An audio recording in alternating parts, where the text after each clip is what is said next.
شام کے 5:30 ہوئے ہیں۔ السلام علیکم۔ یہ آزاد کشمیر ریڈیو میرپور اور FM 101.4 میرپور کی آواز ہے۔ آئیے سے خبریں سنیے۔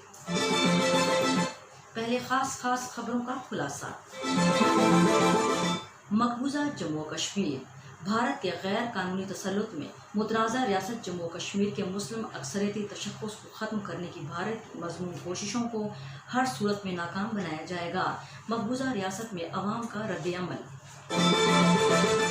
ملک بھر کی طرح آزاد جموں کشمیر میں بھی تعلیمی اداروں میں تدریسی عمل شروع کرنے کے مرحلہ وار شیڈول کا اعلان کر دیا گیا۔ ڈائریکٹر محکمہ تعلیم آزاد کشمیر کی ہمارے نمائندے سے گفتگو۔ برطانیہ میں پاکستانی اور کشمیری تارکین وطن کی لائن آف کنٹرول پر بھارتی فوج کی بلا اشتعال فائرنگ کے واقعات کی شدید مذمت۔ بھارتی جارحانہ عزائم کا فوری نوٹس لینے کے لیے عالمی اداروں پر زور۔ اور ضلع کوٹلی میں بچوں کو پولیو کی مہلک بیماری سے محفوظ رکھنے کے لیے 21 ستمبر سے 5 روزہ مہم کا آغاز۔ DHO کی ہمارے نمائندے سے گفتگو۔ اور اب خبریں تفصیل کے ساتھ۔ بھارت کے غیر قانونی قبضے میں جموں کشمیر ریاست میں اس امر کا مسلسل اعادہ کیا جا رہا ہے کہ بھارت کی فاشسٹ حکومت کو مسلم اکثریتی متنازع ریاست جموں کشمیر کے مسلم اکثریتی تشخص کو متاثر کرنے کی کسی صورت میں اجازت نہیں دی جائے گی۔ کشمیر میڈیا سروس کی طرف سے انٹرویوز پر مبنی سروے کے مطابق بھارتی مقبوضہ جموں کشمیر میں تمام مکاتب فکر کے لوگوں سمیت تمام سول سوسائٹی اپنے اس موقف پر سختی سے کاربند ہے کہ انتہا پسند وزیر اعظم مودی کی سربراہی میں فاشسٹ بھارتی حکومت کو کسی بھی صورت میں متنازع مسلم اکثریتی ریاست کے مسلم اکثریتی تشخص کو تحلیل کیے جانے کی کسی بھی صورت میں اجازت نہیں دی جائے گی۔ سروے میں یہ بات سامنے آئی ہے کہ متنازع مقبوضہ ریاست میں وادی سری نگر سے جموں ریجن میں بانحال تک عوام کا یہ مشترکہ موقف ہے کہ بھارت کی طرف سے زبردستی کردہ ڈومیسائل کا قانون مضمون عزائم کے تحت بھارتی شہریوں کو غیر قانونی طور پر سکونت دے کر مقامی آبادی کو ذہنی تکلیف پہنچانا ہے۔ مقامی باشندگان ریاست کا کہنا ہے کہ اب تک قابض بھارتی فورسز نے مقبوضہ ریاست میں 12 لاکھ سے زائد جبری ریاستی ڈومیسائل سرٹیفکیٹ بھارتی شہریوں کو جاری کیے ہیں، جو اقوام متحدہ کی کشمیر سے متعلق مسلمہ قراردادوں کی کھلم کھلا خلاف ورزی ہے۔ آزاد جموں کشمیر میں سرکاری اور نجی تعلیمی اداروں میں تدریسی سرگرمیاں شروع کرنے کے شیڈول کا اعلان کر دیا گیا ہے۔ آزاد جموں کشمیر پاکستان اور دنیا بھر میں کورونا وائرس کی وبا پھوٹ جانے کے باعث تمام سطح کے تعلیمی ادارے بند کر دیے گئے تھے۔ ہمارے نمائندے الطاف حمید راؤ کی رپورٹ کے مطابق محکمہ تعلیم حکومت آزاد جموں کشمیر کے ڈائریکٹ تعلیمات اسکولز نے آزاد کشمیر ریڈیو میرپور کو بتایا کہ جماعت اول سے جماعت پنجم تک کے اسکول 30 ستمبر سے کھلیں گے۔ انہوں نے بتایا کہ اسی طرح جماعت ششم تا جماعت ہشتم تک تعلیمی ادارے 22 ستمبر سے، جبکہ جماعت نہم سے دہم تک کے اسکولوں میں تدریسی سرگرمیاں 15 ستمبر سے شروع ہوں گی۔ ایک سوال کے جواب میں ڈائریکٹر تعلیم اسکولز نے بتایا کہ آزاد جموں کشمیر میں تعلیمی اداروں میں تدریسی سرگرمیاں شروع کرنے سے متعلق متذکرہ شیڈول حکومت پاکستان کی طرف سے اعلان کردہ شیڈول کی روشنی میں ہی آزاد جموں کشمیر میں بھی جاری کیا گیا ہے۔ ادھر محکمہ تعلیم اور محکمہ صحت عامہ آزاد کشمیر کی طرف سے وضع کردہ SOPs کے مطابق تمام تعلیمی اداروں کو کھلنے سے پہلے جراثیم خوش عمل سے گزرنے کے لیے متعلقہ ادویات کا اسپرے کرانا ہوگا اور شیڈول کے مطابق سینیٹائز کے عمل کو جاری رکھنا ہوگا۔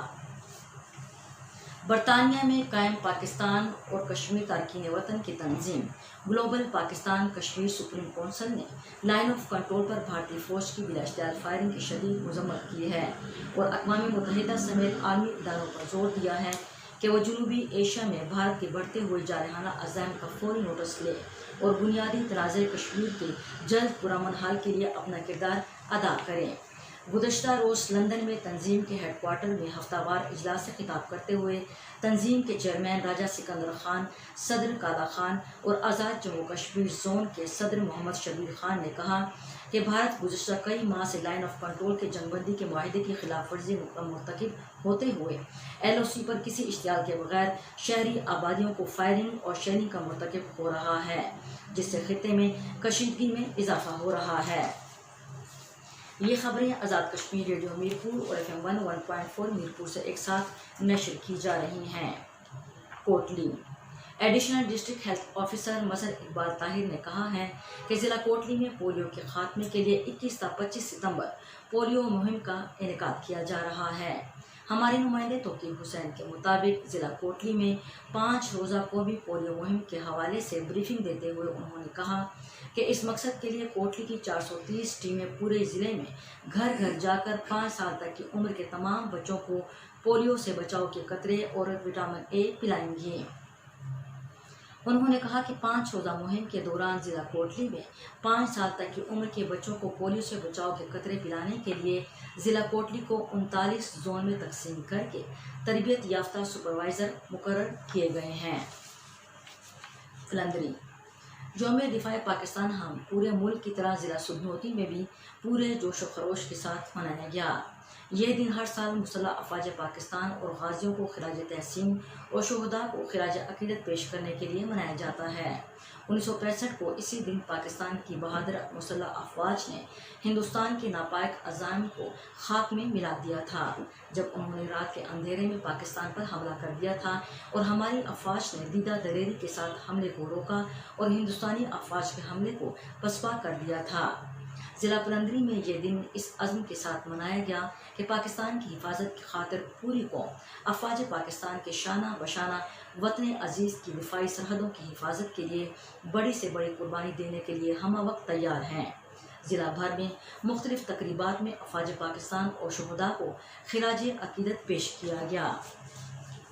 میرپور ترجمان محکمہ برقیات نے بتایا ہے کہ شاخ تراشی اور لائن مرمتی کی وجہ سے فیڈر جاتنا 1، فیڈر سٹی 3 9 اور 10 ستمبر صبح 9 بجے سے دن 2 بجے تک بند رہیں گے۔ فیڈرز بند ہونے کی وجہ سے علامہ Iqbal road, sector B2، B3، کلیال، سنگوٹ، نانگی بازار، نانگی اڈا، D1، کھمبال، بڑکے، خانپور، مہتا جاگیر اور اکبر روڈ کی بجلی بند رہے گی۔ بھمبر آزاد جموں کشمیر کی تحصیل سماہنی میں بابا شاہد مرحوم کرکٹ ٹورنامنٹ اختتام پذیر ہو گیا۔ فائنل میں دلچسپ مقابلے کے بعد سرسالہ ٹیم نے جنڈالہ ٹیم کو شکست دے کر ٹورنامنٹ جیت لیا۔ سماہنی سے ہمارے نمائندے بدرالسلام جعفری کی رپورٹ کے مطابق ٹورنامنٹ میں ٹوٹل 18 ٹیموں نے شرکت کی۔ فائنل میں سرسالہ اور جنڈالہ کی ٹیمیں مدِ مقابل ہوئیں۔ سرسالہ ٹائگرز کی ٹیم نے کمال عمدہ مظاہرہ کیا۔ پلیئر ناصر محمود نے میچ میں 11 چھکے لگا کر نیا ریکارڈ قائم کر دیا۔ مہمان خصوصی صدر پاکستان تحریک انصاف حلقہ سماہنی میجر ریٹائرڈ چودھری طارق محمود نے ٹورنامنٹ میں خطاب کرتے ہوئے کہا کہ قوموں کی ترقی و عروج میں نوجوان طبقہ ریڑھ کی ہڈی کی حیثیت رکھتا ہے اور نوجوانوں کی صلاحیتوں کو بہترین انداز میں بروئے کار لانے کے لیے ان کو مثبت سرگرمیوں میں ملوث کیا جانا کسی بھی معاشرے کی بقا کے لیے ازبز ضروری ہے اور کھیل کے میدانوں کو آباد کر کے نوجوانوں کو صحت مندانہ زندگی گزارنے کے مواقع میسر آتے ہیں۔ آخر میں مہمان خصوصی نے اعلیٰ کارکردگی کے حامل کھلاڑیوں میں انعامات تقسیم کیے۔ ڈیم پاکستان کے بڑے آبی ذخیرے منگلا ڈیم میں آج پانی کی سطح 1242 فٹ ریکارڈ کی گئی۔ ڈیم میں پانی کی آمد 75,000 کیوسک اور اخراج 75,645 کیوسک رہا۔ موسم محکمہ موسمیات کی پیشگوئی کے مطابق آئندہ 24 گھنٹوں کے دوران ریاست جموں کشمیر کے اکثر مقامات پر موسم خشک رہنے کا امکان ہے۔ آج میرپور کا زیادہ سے زیادہ درجہ حرارت 33 سینٹی گریڈ، مظفر آباد 31، گلگت 26، جموں 34، سری نگر 27 اور لداخ کا زیادہ سے زیادہ درجہ حرارت 18 سینٹی گریڈ ریکارڈ کیا گیا۔ خبریں ختم ہوئیں۔